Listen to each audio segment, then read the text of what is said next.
Scholastic Audio presents The Glass Witch by Lindsay Puckett. Read by Cassandra Morris and Andrew Russell.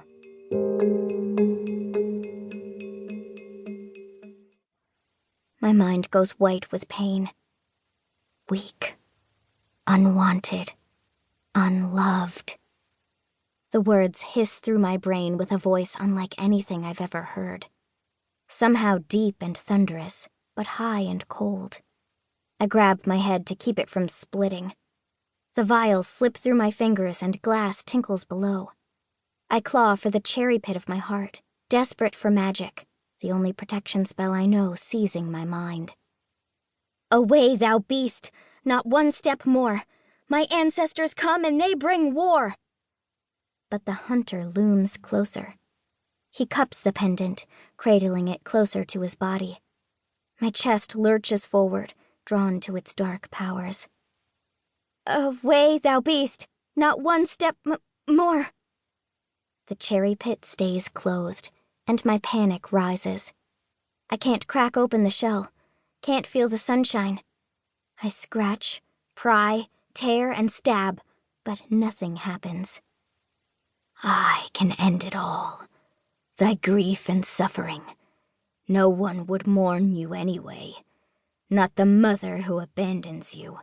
The grandmother who doesn't have time for you. The aunt who finds you a burden.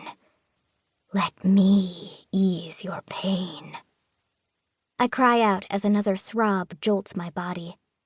There are tears in my eyes as I shake my head, refusing to listen. But some part of me shatters at hearing the truth. Anticipation crackles off the hunter in waves. He lifts the pendant closer, inches from my skin. Then something whistles by and cracks into the hunter's shadow face. An earthy green scent blooms as he recoils, cloak sizzling where the substance meets his skin. "Addie, move!" Fatima yells and launches another vial. I collapse just as the bottle sails past. The hunter twitches and crumples, staggering for the window. A blur of white flashes by as Rosie scampers through my feet, grabs his cloak with her teeth, and pulls. Fatima sends a third vial airborne, and the hunter trips and rolls out the window into the night. "What was that?" I ask, limping to my feet. Mama Tutu's shredded mustard green evil repellent. Found it on the dangerous shelf, Fatima says. She rushes forward and pours some of the tiny herb flecks into my hands. Rosie appears at her side, teeth bared, and together we inch toward the window, mustard green repellent at the ready. As if rising from the grave, the hunter stands, patches of his cloak burnt and frayed. If he did have eyes, they would be boring into mine. Just when I'm sure he'll attack, he turns and, with a whirl of his cloak, vanishes. I slump against the cash register. "Addie?" Fatima asks, lifting her hand to my forehead as if checking for a fever. My whole body shakes. The ingredients. I dropped the bottles. I think they're broken. Fatima rushes over to where I stood when the hunter attacked. Silence rings like a bitter aftertaste, and I know the truth.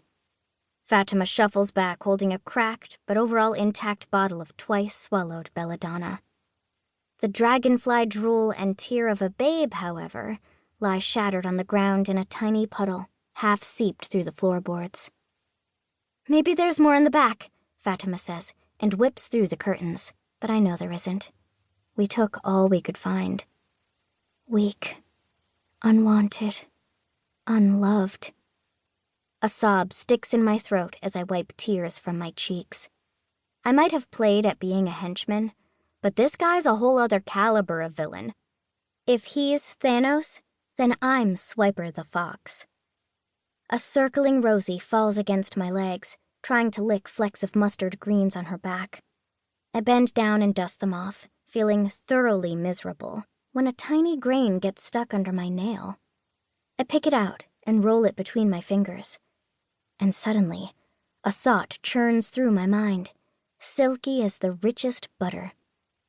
I jump to my feet, elation swelling inside. Because I may be weak, but if this little fleck proves anything, so is the hunter. If he can be hurt, he can be stopped. And maybe, just maybe, I can save my family after all. To keep listening to this audiobook, I've left you a link in the description so you can do it, at no cost thanks to Audible's 30-day free trial.